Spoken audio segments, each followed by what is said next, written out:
Queen Xalara of the Kethari Dominion had conquered 12 star systems before her second molt. Her name was spoken with a mixture of awe and fear. Her emerald crest shone bright on banners across 3 galaxies. Yet she was still bound by duty to her lineage, to secure an heir and create a political bridge between her dominion and the distant frontier world called Earth, a dusk-blue orb whose inhabitants had baffled galactic scholars for centuries. The diplomatic archive files said humans were physically underwhelming, average in strength, and fragile compared to the Kethari. Yet they survived on what the Kethari classified as a Class 6 death world, a planet whose wildlife, diseases, and environment should have wiped out its dominant life form long ago. And still humans thrived. Xalara's advisors saw marriage as a symbolic gesture, nothing more.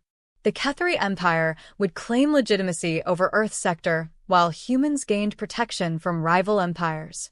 A low-risk arrangement. A formality. Her groom was chosen by Earth's leadership, Liam Ward, age 31, of no notable ranking or breeding. He had no noble house, no military lineage, no genetic enhancement. His profession on Earth was simply listed as mechanic and fabricator. Xalara did not object. She expected the human to be docile, grateful, even, at the thought of marrying a sovereign. In her eyes, Liam was a placeholder, a name on a contract, someone polite enough to stand beside her at ceremonies and silent enough not to interfere with matters of state. Their first meeting was quiet. Liam bowed awkwardly in the grand hall of the Kethari flagship Radiant Spear, his dark hair tousled, his posture almost casual despite the towering guards around him. "I'll do my best," he'd said softly. His voice was gentle, too gentle, like the whisper of a human breeze rather than the commanding storm of a Kethari warrior. The queen accepted his vow. The marriage was completed with ceremonial blessings, genetic registry, and binding pheromonal links. The Dominion celebrated. The humans watched cautiously from afar. Queen Xalara believed she had married a humble man. She did not know what humans became when the galaxy pushed them too far. Beginning, the quiet consort. For the first month, Liam's presence barely registered in the palace corridors. He preferred simple clothing, repaired his own tools despite having access to palace servants, and spent hours in the lower workshops, tinkering with broken machinery the staff had given up on. Xalara rarely saw him outside formal occasions. When she did, he spoke respectfully, listened carefully, and smiled faintly. His eyes, gray like storm clouds clinging to a mountain, revealed little. The court found him absurdly unremarkable. "What does he eat?" her advisor Jorith asked. "Meat." "Vegetables.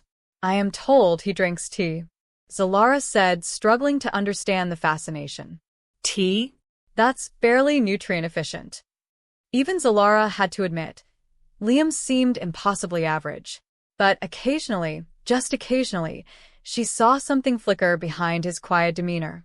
When he repaired a shattered grav harness using only spare parts and instinct, the engineers whispered.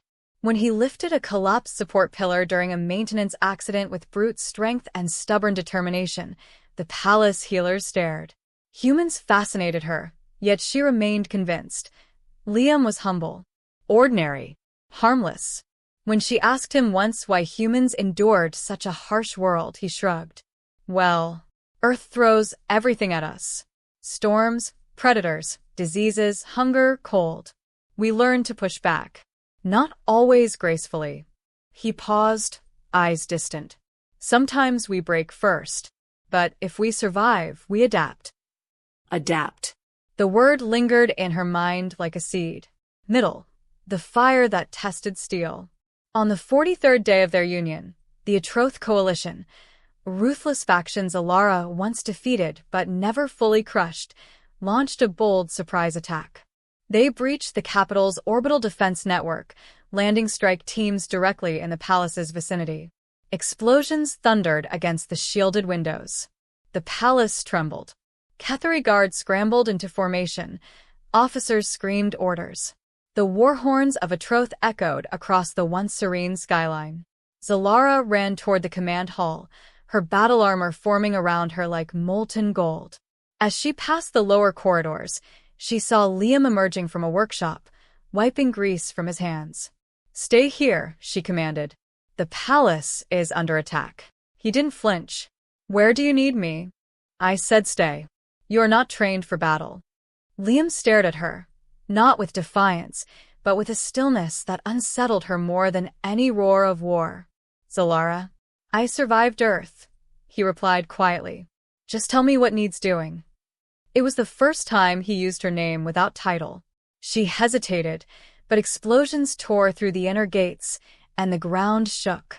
The Atroth had breached faster than expected. The Queen had no time to argue. "Evacuate the civilian wing. Secure any wounded. If needed, run." He nodded once and vanished down the smoke-lined hall. Xalara turned toward battle, expecting to never see him again. The fighting was brutal. The Atroth were larger, armored, genetically modified, but Xalara's claws were sharp and her will sharper. The palace halls ran with sparks and blood. Blades clashed against exoskeletons, the air filled with the scent of scorched ozone. Hours into the siege, reports flashed across her visor. Civilian wing holding. Enemy advance halted. Wounded evacuated. Unidentified combatant leading. Unidentified? Xalara tore through the corridors, dispatching 3 wounded Atroth warriors with swift strikes. When she reached the civilian sector, she expected chaos. Instead, she found order. Barricades constructed from overturned tables and reinforced doors. Wiring ripped from walls and linked to improvised shock traps. Fire suppression systems rerouted to flood hallways with coolant, freezing invaders in their tracks. And standing at the front, breathing hard but unbroken, was Liam. Not armored, not enhanced, but holding a plasma carbine with terrifying precision and a tool belt filled with improvised explosives. His hands were raw from labor, his shirt torn, his forearms streaked with soot. His expression remained calm, almost eerily so. "You," she whispered, unable to form the sentence. He tossed her a data chip he'd extracted from fallen invaders. "Command frequencies. They're rotating every 3 minutes to break your encryption field. They'll breach again soon." "Liam, how?" He didn't look at her. He looked past her, scanning the corridor. "On Earth, danger doesn't wait for permission," he answered. "If something threatens what matters, you act." His eyes didn't burn with rage, but with focus, the kind a predator has when the world narrows to survival. In that moment, Xalara finally understood what her empire had overlooked. Humans were not fragile. They were tempered by a planet that never stopped trying to kill them. Together, they coordinated a counter-assault. Liam reactivated dormant defense drones while Xalara rallied her warriors. With the palace secured, they pushed the invaders to the perimeter. When the final Atroth commander fell beneath Xalara's blade, she turned to Liam, half expecting him to vanish once more into anonymity. But he simply leaned against a shattered support beam, breathing hard, bloodied but steady. "You fight like a veteran," she said. "No," he replied. "I fight like someone who doesn't want to lose the life he's finally building."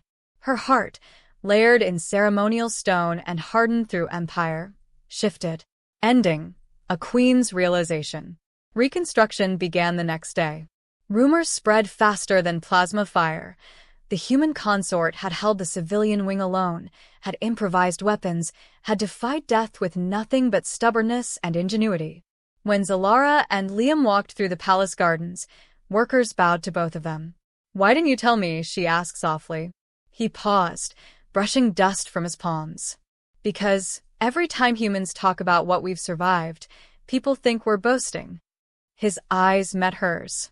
"I didn't want to be your husband because of what I used to be. I wanted to be here for who I chose to become." "And who is that?" she asked. Liam exhaled slowly, shoulders relaxing for the first time in days. "A man willing to stand beside his queen, not behind her." Silence settled between them, then warmth.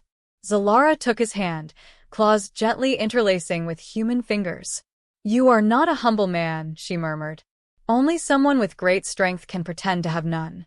For the first time in a long reign filled with victories, Queen Xalara smiled, not as a conqueror, but as a partner. And across the Dominion, whispers became truth. The extraterrestrial queen believed she married a humble man, until she saw him in action and recognized the strongest weapon in her empire was human will.